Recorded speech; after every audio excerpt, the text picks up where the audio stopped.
sleepy driving. It's one of many factors federal officials are now looking into. How big of a problem is lack of sleep for bus and truck drivers? They need to be able to pull over and take another nap if they have to. But truck driver Kevin Collette says that's not always possible. The drivers need to have more input into what they will and won't do. It's why he paid $40,000 for his own truck to operate his own business. That's why I have my own authority. He would not work for a bus or truck company. He believes they too often push drivers to exhaustion, even though federal regulations say commercial drivers can't drive more than up to 11 hours after 10 hours off. But Collette says the rules are not always followed, and companies often face violations for what are called hours of service, or how long a driver can be on the road before getting time to rest. A new report from an industry inspection association shows it's a top driver violation. Collette tells us it's because companies are pushed to maximize profit, with middlemen making promises that are hard to keep. So they're the ones pressuring.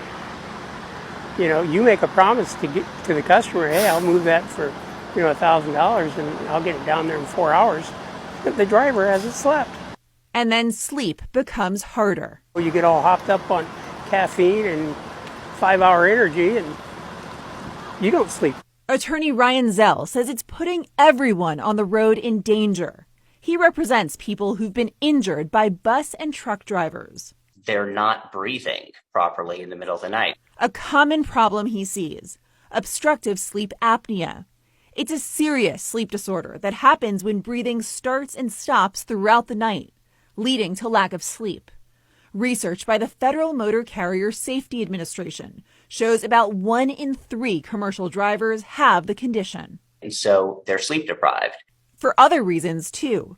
Drivers tell us scarce parking only adds to sleepiness behind the wheel. Many drivers are forced to park illegally to get rest. Have you ever fallen asleep at the wheel by accident?